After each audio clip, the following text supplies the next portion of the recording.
परवेज़ लाही को जब उस दिन गिरफ्तार किया जा रहा था तो उस वक्त आपने पुलिस वालों को रोकने की कोशिश नहीं की? अरे बाबा, मैं तशद्दुद में यकीन नहीं रखता। वो तशद्दुद के अंसर से आए थे, वो गुंडे थे।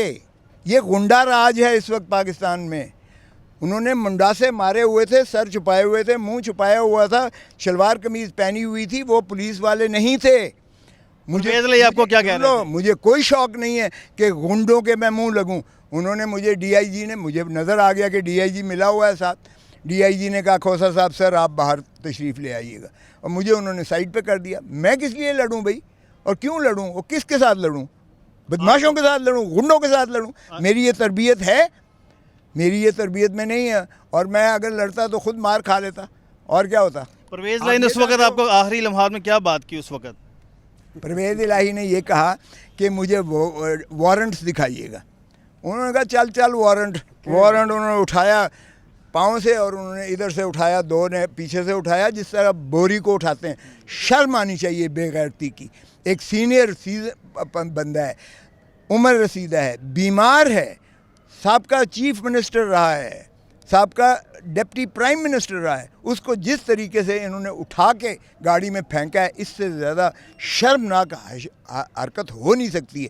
और उन लोगों ने सहूलतकारी की है जिनको हाई कोर्ट में जो कमिटमेंट दे के गए हैं कि हम उन्हें, हाई कोर्ट के जज साहब ने उनका टास्क दिया रजिस्ट्रार को दे के कि इन्हें बाहिफाजत घर छोड़ के आओ, क्योंकि खोसा साहब ये कह रहे हैं कि इनको गिरफ़्तार करना के लिए पुलिस खड़ी है और इनकी ज़िंदगी को ख़तरा है। उन्होंने इस तरह हवा में बखेर के फेंका जज के ऑर्डर को, और ये आमदन तज़हीक करना मकसूद था कि हम किसी अदालत को नहीं मानते, हम किसी आइन को नहीं मानते, हम किसी कानून को नहीं मानते, हम जो चाहें करें। ये गुंडागर्द। आज खोसा साहब अदालत में जब आपने आईजी पंजाब को कहा कि आपने साफ झूठ अदालत से बोल रहे हैं, तो उन्होंने बड़ा नाराज़गी का इजहार किया। नाराज़गी? उसके बाद जो उसने मेरी खुशामद की है आपके सामने, मैं खोसा साहब की बहुत इज़्ज़त करता हूँ। जब मैंने, उन्होंने कहा कि जी इंक्वायरी करवाते हैं, और मैंने कहा बूले आले दे अराई ऊहे चोर तो ऊहे साई, आप इसी को दे रहे हैं। फिर आपके सामने कितना कहका लगा। और फिर उसने कहा, मैं, और क्या कहा उसने कहा जी खोसा साहब के साथ मैं, अब मेरी बड़ी ताबेदारी है, मैंने इनके साथ बहुत किए हैं, मैंने रिकवरीज बहुत किए हैं, खोसा साहब की मैं बहुत इज़्ज़त करता हूँ, मैं कुछ नहीं कहूँगा। ये परवेज़ लाही क्यों नहीं परवेज़ लाही को छोड़ रहे आपके नज़दीक? वो किसी को भी नहीं छोड़ रहे जो पीटीआई का जो पीटीआई का लेबल लगाता है या पीटीआई के साथ ओहदेदार है, वो किसी को भी नहीं छोड़ रहे। अब वो देखें ना, जब तक वो कहते हैं कि या तो प्रेस कॉन्फ्रेंस कर लो और अपने आप को जुदा कर लो, और 9 मई का जो है वो मजम्मत कर लो, फिर आप दूध के धुले हुए हो, फिर आप जाओ। लेकिन खोसा साहब एक बात तो है कि जो नैब की रिपोर्ट्स आ रही हैं कि परवेज़ लाही पर अरबों रुपए की करप्शन के इल्ज़ामात हैं, क्या उनको इन इल्ज़ामात का सामना नहीं करना चाहिए? हाँ बिल्कुल ठीक कह रहे हैं आप। खरबों रुपए का नवाज शरीफ पर इल्ज़ाम था, अरबों रुपए, 16 अरब रुपए मकसूद चपड़ासी के अकाउंट से निकले, जो शहबाज शरीफ डायरेक्ट उसमें इन्वॉल्व था, मनी लॉन्ड्रिंग, हुंडी के ज़रिए जो पैसे गए, अरबों खरबों के। मैंने खुद वो ब्रॉडशीट का केस किया था जिसमें इन सारे टब्बर के साथ मरियम जो है वो पाक लेन की जो है वो बेनिफिशियल ओनर थी, मौसूफ़ा, और बरी हो गई।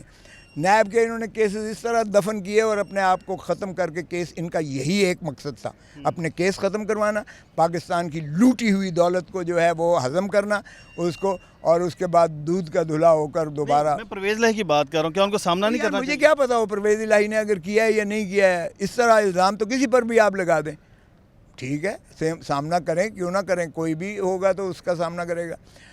वो ये भाई, अगर वो कोयटा वाला केस था और एक तुम्हारे ही एक प्रेसिडेंट, एक चैनल के, बड़े चैनल के सदर की बात कर रहा हूँ मैं, उसका एक ट्रांसक्रिप्ट पर उसका ऊपर नाम लिखा हुआ था, और उसे हाई ट्रीजन में, उसे waging war on the state against, उसको सेडिशन में, उसके इतने बड़े बड़े दफ़े लगा के उम्र कैद की।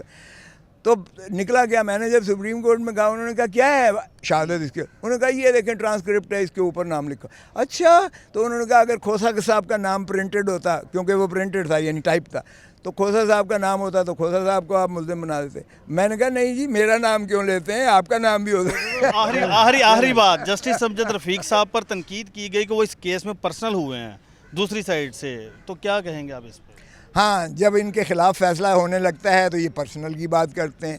मैंने ज़मानत करवाई खान साहब की वो तोशा खाना के केस में, शहबाज शरीफ की वहाँ से चीखें निकली कि ये जो है ये उनका चहीता है, क्या क्या लफ्ज़ लाडला लाडला। लाडले ये हैं, लाडले शरीफ हैं, लाडले मरियम है लाडली, लाडला ये जो है मौलाना फजलुर रहमान है जो खड़े होकर गालियां देते हैं, सुप्रीम कोर्ट के दरवाजे के ऊपर आकर चढ़ाई कर देते हैं, और कौन कौन सी जो है ज़बान नहीं इस्तेमाल करते चीफ जस्टिस और जुडिशरी के ख़िलाफ़, लेकिन उनको तो कोई नहीं पकड़ता। और 14 मई वाला जो फैसला था सुप्रीम कोर्ट का, उस पर अमलदारी नहीं की है। मेरी नज़र में इसको अंदर होना चाहिए था, शहबाज शरीफ को, इसको वज़ीर ख़जाना इसहाक़ डार को अंदर होना चाहिए था पैसे ना फराहम करने पे, राना सनाउल्लाह को अंदर होना चाहिए था जिसने रेंजर्स नहीं दिए, ख्वाजा आसिफ को अंदर होना चाहिए था जिसने आर्म फोर्स सिक्योरिटी के लिए नहीं दी, और इसी तरह वज़ीर कानून को, अब आप कह रहे हैं मैं नाम नहीं लूँगा, वज़ीर कानून को भी अंदर होना चाहिए था कि उसने। Thank you very much, thank you.